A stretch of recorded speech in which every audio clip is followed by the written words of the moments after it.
நான் கேட்கிறேன், தலைவர்களை பார்க்கணும், கிட்ட போய் நிக்கணும், போட்டோ எடுக்கணும், எல்லா ஆர்வமும் நான் எனக்கு புரியுது. பட் இந்த அளவுக்கு ஒரு கட்டுப்பாடு, ஒரு முறை இல்லாத ஒரு கூட்டம் தேவையா அப்படின்ற ஒரு கேள்வி. நான் ஒரே ஒரு விஷயம் மட்டும் நான் சொல்லிடுறேன். தளபதி விஜய் அவர்கள் அரசியலுக்கு வந்து 2 வருஷம் ஆகுது. இந்த 2 வருஷத்துக்கு முன்னாடி வரைக்கும் அவரோட ஃபேன்ஸா இருந்தவங்க, மக்கள் இயக்கத்துல இருந்தவங்க, ஃபேன்ஸா இருந்தவங்க, ஒரு சினிமா படத்துக்கு போஸ்ட் அடிச்சு ஓட்டிட்டு இருந்தவங்க, பாலாபிஷேகம் பண்ணிட்டு அப்படி சுத்திட்டு இருந்தவங்கள இப்ப நிர்வாகிகளா கொண்டு வந்திருக்காங்க. கொஞ்சம் கொஞ்சமா பக்குவப்படுத்திட்டு வராங்க. இன்னுமே தளபதியோட ஃபேன்ஸ் அப்படின்ற பேர்ல ஒரு சிலர் இருக்காங்க இல்லையா, அவங்கள மாத்த அவங்க பண்றதை என்ன பண்ண முடியும்? நீங்க ஒண்ணு சொல்றேன், இப்ப இவன் இந்த பண்ணிட்டான், இவன் இதை பண்ணிட்டான்னு சொல்றீங்களா, பண்ண ஒருத்தன் ஒரு என்டிடிவி ரிப்போர்ட்டர் கிட்ட ஒருத்தன் போயிட்டு ஆடுறான், புரியுதுங்களா இல்லையா, அவன் என்ன பொறுப்புல இருக்கான்னு கேளுங்க. விஜயோட ஃபேன், அவ்வளவுதான். அவன் எந்த பொறுப்புலையும் கிடையாது. பொறுப்புல இருக்க ஒருத்தன் இந்த மாதிரி பண்ண மாட்டான், புரியுதுங்களா இல்லையா?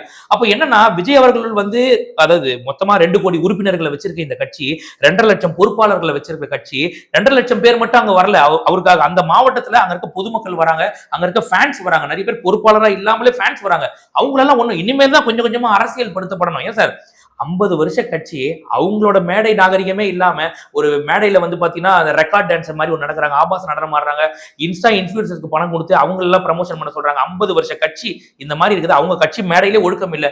2 வருஷத்துல வந்தவங்க கொஞ்சம் கொஞ்சமா ஒழுக்கப்படுத்திட்டு வராங்க. மக்கள் மத்தியில ஒரு தாக்கத்தை இன்னைக்கு வரைக்கும் எங்க ஒரு நல்லது நடந்தாலும் நம்ம பண்றோம் அப்படின்ற மாதிரி ஒரு விஷயம். நீங்க பொதுமக்கள்கிட்ட போங்க, நீங்க கேளுங்க. இல்ல ஆதாரத்தை நான் காட்டுறேன், முடிஞ்சா நீங்க போடுங்க. நீங்க எவ்வளவு பேருக்கு எவ்வளவு நல்லது பண்றாங்க. ஹாஸ்பிட்டல்ல ஒரு குழந்தைக்கு உடம்பு முடியாம இருக்கு, உடனே அந்த மாவட்ட செயலரை ஒரு கிரௌட் ஃபண்டிங் மாதிரி ஒன்று வாங்கி அங்க செலவு பண்றாங்க. 3.5 லட்சம் 4 லட்சம் பண்றாங்க. அந்த இடத்துல இது திமுக காரங்க பண்ணுவாங்களா?